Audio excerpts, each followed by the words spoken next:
সম্মানিত আজকে এই সভার সভাপতি আমার বন্ধুবর মাওলানা জাইনুদ্দিন কাসমি সাহেব এবং আমার পাশে বসে থাকা স্টেজে বসে থাকা অন্যান্য সম্মানের পাত্র ওলামায়ে কেরাম ওলামায়ে দ্বীন, আমার সামনের দিন দরদি দিন পিপাসু ধার্মিক শিক্ষিত ভাইয়েরা, পর্দার আড়ালের পর্দা নাসিন অবলা সরলা মা ও বোনেরা, আল্লাহ পাক রব্বুল আলামিনের যাবতীয় প্রশংসা যে মহান স্রষ্টা আল্লাহ পাক রব্বুল আলামিন আমাদেরকে এই জলসাগাহে আসার এবং কিছু কথা বলার শোনার সুযোগ দান করে দিয়েছেন। এর জন্য আল্লাহর শুকরিয়া আমরা একবার অন্তরস্থল থেকে ইখলাসের সাথে ঈমান মুহাব্বত ভালোবাসা প্রেম প্রীতির সাথে একবার উচ্চারণ করি আল্লাহকে খুশি করার উদ্দেশ্যে আলহামদুলিল্লাহ। অতঃপর শ্রেষ্ঠ নবী কুলের শিরোমণি মুআমিনার লাল তাজেদার মদিনী ও মাক্কি আহমদে মুজতাবা মুহাম্মদুর রাসূলুল্লাহ সাল্লাল্লাহু আলাইহি ওয়াসাল্লামের উপর শত কোটি দুরূদ শান্তি সালাম বর্ষিত। আল্লাহুম্মা সাল্লি আলাইহি আল্লাহুম্মা বারিক আলাইহি। সময় খুব অল্প, বক্তা আপনাদের তিনজন, তার মধ্যে একজন আমার আগে মাওলানা নাজমুদ্দিন ভাই সাহেব, তিনি বড় কিমতি কথা মূল্যবান কথা বলে গেলেন।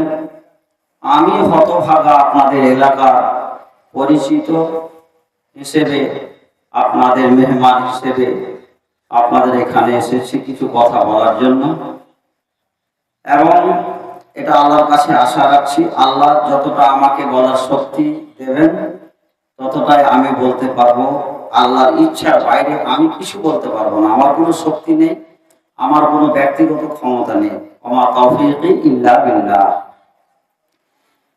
ব্রাদার ইসলাম, আমি যে বিষয়টা আপনাদের সামনে তুলে ধরেছি বিষয়টা খুব জটিল এবং খুব গুরুত্বপূর্ণ, অনেক লম্বা সময় লাগবে। তো সময় তো আমার কাছে খুব কম, অল্প সময়ের মধ্যে চেষ্টা করব দু চারটি আলোচনা করার। ইনশাআল্লাহ কথাগুলো শোনার পরে অবশ্যই যদি আমি ইমানদার হই, আমার ভেতরে যদি ঈমান থাকে, আল্লাহর ভালোবাসা থাকে, অবশ্যই কিছুটা পরিবর্তন আসবে।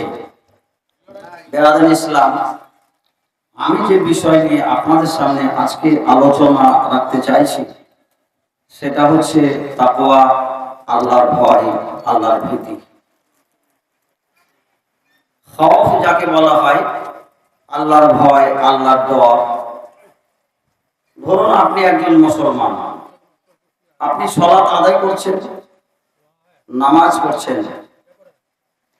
যদি আপনি প্রথাগত হিসাবে আপনি এই উদ্দেশ্য নিয়ে নামাজ পড়েন যে আমি একজন মুসলমানের ঘরে জন্ম নিয়েছি, 5 ওয়াক্ত নামাজ আমার উপরে ফরজ, আমাকে নামাজ পড়তে হবে, বাকি আর কোনো আপনার দায়িত্ব আপনি মনে করছেন না যে নামাজটা পড়বো কেন, কি উদ্দেশ্যে, নামাজ পড়ার মাধ্যমে আমি কি পাবো, লাভ কি হবে, উপকার কি হবে, এই উদ্দেশ্য যদি আপনার না থাকে, তাহলে তাকওয়াবিহীন, আল্লাহর ভয়বিহীন যদি আপনার নামাজ হয়, আপনার সালাত হয়, তাহলে ওই সালাতে আপনার কোনো কাজ আসবে না।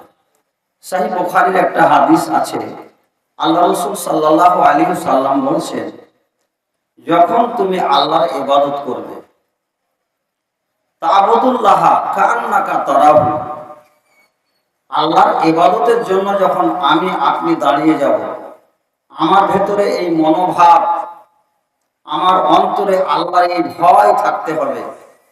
কি ভয়, কি অনুভব, যে আমি এই সালাতে দাঁড়িয়েছি, কান্নাকা তারাহু, যেন আপনি আল্লাহকে দেখছেন, স্বয়ং আল্লাহকে দেখছেন নামাজের মাধ্যমে।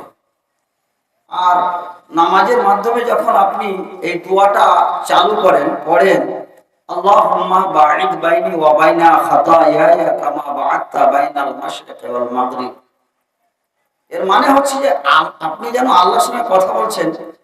মিশকাতে দেখবেন, বুখারীতে, সহিহ মুসলিমে দেখবেন হাদিসগুলো, যখন বান্দা, আল্লাহর বান্দা অথবা আল্লাহর বান্দি যখন দাঁড়িয়ে যায় নামাজের জন্য, ফাইন্নামা ইউনাজি রাব্বাহু, হাদিসের শব্দ এরকম এসেছে ফাইন্নামা ইউনাজি রাব্বাহু ফাইন্নাহু ইউকাল্লিমু মা'আল্লাহ, সে যেন আল্লাহর সঙ্গে কথা বলছে, আল্লাহর সঙ্গে কথোপকথন করছে, আল্লাহর সঙ্গে স্বয়ং কথা হচ্ছে।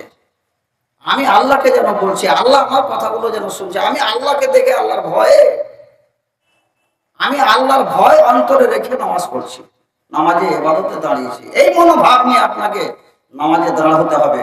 আল্লাহ রাসূল সাল্লাল্লাহু আলাইহি সাল্লাম বলেছেন, কাআন্নাকা তারাহু, যেন তুমি আল্লাহকে স্বয়ং দেখছো, আল্লাহর ভয়ে নামাজে দাঁড়িয়েছো, আল্লাহর ভয়ে নামাজ পড়ছো, আল্লাহকে সন্তুষ্ট করার জন্য। এটা হচ্ছে তাকওয়া।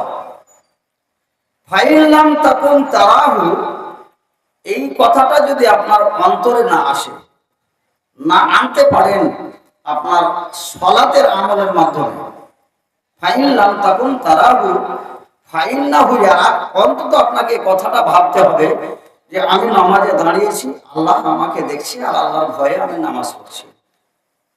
তাহলে আপনার নামাজটা কাজে আসবে। এর মানে হচ্ছে তাকওয়া। নামাজের সময় আপনার অন্তরে আল্লাহর ভয় থাকতে হবে, আল্লাহর ডর থাকতে হবে। আমি আল্লাহর জন্যই নামাজ পড়ছি, আল্লাহকে খুশি করার জন্য, আল্লাহকে রাজি করার জন্য, এই উদ্দেশ্যে নামাজে আমি দাঁড়িয়েছি মুসাল্লায়। অন্য কোনো আপনার ধারণা হবে না, ধ্যান হবে না, শুধুমাত্র আল্লাহ আর আপনার সঙ্গে কথা আলোচনা চলছে। কোনো সাংসারিক ধান্দা ধ্যান থাকবে না, পারিবারিক কিছু অশান্তি হয়েছে, স্বামীর কথা মনে আসবে না, সন্তানের কথা মনে আসবে না, সম্পদের কথা মনে আসবে না, বাড়ির কথা মনে আসবে না। শুধুমাত্র আপনি এই মনোভাবে নামাজ পড়ছেন যে আমার নামাজটাই হয়তো শেষ আমল, আমি যে নামাজ পড়ছি এটাই হয়তো আমার শেষ জীবন, এটাই হয়তো আমার শেষ সময়। এই অনুভব নিয়ে, এই তাকওয়া নিয়ে, পরেজগারি নিয়ে নামাজ আপনাকে আদায় করতে হবে। সহিহ বুখারীর হাদিস, আল্লাহ রাসূল সাল্লাল্লাহু আলাইহি ওয়াসাল্লামের নামাজ কেমন ছিল? সাহাবী বলছেন, আল্লাহ রাসূল সাল্লাল্লাহু আলাইহি ওয়াসাল্লাম যখন নামাজে দাঁড়িয়ে যেতেন, নামাজে দাঁড়িয়ে যাওয়ার পরে এত আল্লাহর ভয় তার অন্তরে থাকতো। আল্লাহর ভয় অন্তরে রেখে আমার বিশ্ব নবী জনাবে মুহাম্মদুর রাসূলুল্লাহ সাল্লাল্লাহু আলাইহি ওয়াসাল্লাম নামাজ আদায় করতেন। তিনার ভেতর থেকে যেন একটা কান্নার শব্দ উঠতো, কান্নার শব্দ, আওয়াজ পাওয়া যেত। কেমন আওয়াজ? সাহাবী আমার উদাহরণ দিয়ে বলছেন কেমন কান্নার আওয়াজ। যেমন মা বোনেরা ভাত রান্না করার জন্য, তরকারি রান্না করার জন্য যখন জ্বালানি গুলো আখাই চুলায় দিয়ে দেয়, আর ওই পাত্রে যে পানিটা থাকে, পানিটা যখন গরম হয়ে যায়, আর ওই পানি গরম হওয়ার কারণে পানি থেকে যেমন গুড় গুড় গুড় গুড় শব্দ, একটা আওয়াজ একটা আসে, ওই রকম আওয়াজ আল্লাহ রাসূল সাল্লাল্লাহু আলাইহি সাল্লাম যখন নামাজে দাঁড়িয়ে যেতেন, তখন এইরকম কান্নার শব্দ, কান্নার আওয়াজ যেন নবীর সিনা মোবারক থেকে ভেসে উঠত। আল্লাহ রাসূল সাল্লাল্লাহু আলাইহি সাল্লামের তাকওয়া কেমন ছিল? আল্লাহ রাসূল সাল্লাল্লাহু আলাইহি সাল্লাম নামাজের অবস্থায় আল্লাহকে ভয় রেখে ভাবে নামাজ পড়তেন। এটাই হচ্ছে তাকওয়া। বেরাদান ইসলাম, মা ও বোনেরা, আল্লাহ রাসূলের এক সম্ভ্রান্ত সাহাবী হযরত ইরবাদ বিন সারিয়া রাদিয়াল্লাহু তাআলা। তাকওয়া কাকে বলে আপনাকে আমি কথাটাই বুঝাইতে চাইছি। ইরবাদ বিন সারিয়া বলছেন যে আল্লাহ রাসূল সাল্লাল্লাহু আলাইহি ওয়াসাল্লাম আমাদেরকে নামাজ পড়ালেন। একদিন আমাদেরকে নামাজ পড়ালেন, ইমাম হয়ে নামাজ পড়ালেন। সাল্লাবেনা রাসূলুল্লাহি সাল্লাল্লাহু আলাইহি ওয়াসাল্লাম ইদ আকবালা আলাইনা বিওয়াজহিহি। আল্লাহ রাসূলের নিয়ম ছিল যখন সালাম ফিরতেন, সালাম ফিরার পরে সাহাবীদের দিকে, মুসাল্লিদের দিকে মুখ করে বসতেন। তো ইরবাদ বিন সারিয়া বলছেন আমাদেরকে আল্লাহ রাসূল নামাজ পড়ালেন, নামাজ পড়ার পরে আমাদের দিকে মুখ করে বসলেন, মুখটা আমাদের দিকে ফিরিয়ে বসলেন, আর বসার পরে আল্লাহ রাসূল কিছু ওয়াজ করলেন।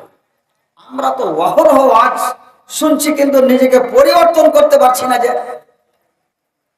নামাজের কথা, রোজার কথা, কুরবানির কথা, হজের কথা, কত কথা শোনার পরেও আমরা নিজেদেরকে পরিবর্তন করতে পারি না। কারণ আমাদের অন্তরে আল্লাহর ভয় আসে না। আল্লাহর ভয় না থাকার কারণে, আল্লাহর ভয় রেখে আমরা কোনো আমল করতে পারি না, যার কারণে আমরা নিজেদেরকে পরিবর্তন করতে পারি না। তো সাহাবী বলছেন, রাসূলুল্লাহ আমাদের দিকে মুখ করে বসলেন, বসার পরে ওয়াজানা মাউইজাতান বালিগাতান, আমাদেরকে এমন গুরুত্বপূর্ণ আলোচনা, হাদিস ও কোরআনের কথা আল্লাহ রাসূল সাল্লাল্লাহু আলাইহি সাল্লাম আমাদেরকে শোনালেন, যে নবীর কথাগুলো শুনে জারাফাত মিনহাল উয়ুন, আমাদের চোখ দিয়ে আল্লাহর ভয়ে, আল্লাহর ডরে আমাদের চোখ দিয়ে অশ্রু বয়ে গেল, ঝরঝর করে যেন পানি বয়ে গেল।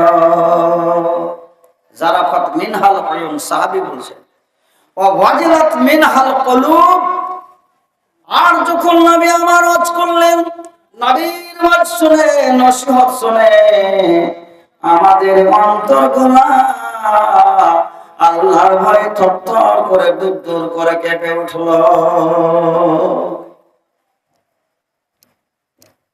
একজন লোক, কোন প্রশ্নকারী বলছেন যে এইরকম ওয়াজ তো আল্লাহ রাসূলের মুখ থেকে শুনিনি কোনোদিন, আজকে যে ওয়াজগুলো শুনলাম, আর যতটা গুরুত্বপূর্ণ কথা আল্লাহ রাসূল আজকে ওয়াজ করলেন, আমাদের শোনালেন, এইরকম গুরুত্বপূর্ণ ওয়াজ আল্লাহ রাসূলের মুখ থেকে কোনোদিন শুনিনি। মনে হচ্ছে যে এটা আল্লাহ রাসূলের শেষ বিদায়ের ওয়াজ। এই ওয়াজের পরে মনে হয় আর দুনিয়াতে আল্লাহ রাসূল বাঁচবেন না, থাকবেন না। সুবহানাল্লাহ। সাহাবী বলছেন, প্রশ্ন করছেন, ইয়া রাসূলুল্লাহ কাআন্নাহা মাউইজাতু মুওয়াদ্দিন, আজকের আপনার এই ওয়াজটা, আজকে আপনার এই নসিহতটা শুনে মনে হলো আপনার এটা শেষ বিদায়ের ওয়াজ। এই ওয়াজের পরে আর দুনিয়াতে আপনি বেঁচে থাকবেন না।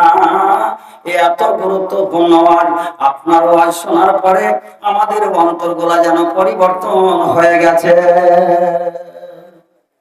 হাদিসটা খুব লম্বা আছে, আল্লাহ রাসূল অনেক উপদেশ দিলেন এই হাদিসে, সাহাবীদেরকে অনেক ওয়াজ শোনালেন। বেরাদার ইসলাম, তো আমার বলার উদ্দেশ্য যে রাসূলুল্লাহ সাল্লাল্লাহু আলাইহি ওয়াসাল্লামের ওয়াজ কেমন ছিল আর সাহাবীদের ঈমান কেমন ছিল, যে রাসূলুল্লাহ সাল্লাল্লাহু আলাইহি ওয়াসাল্লামের ওয়াজ শুনে সকল সাহাবীর চক্ষু দিয়ে অশ্রু বয়ে গেল, আর তাদের অন্তরগুলো আল্লাহর ভয়ে থরথর করে কেঁপে উঠল।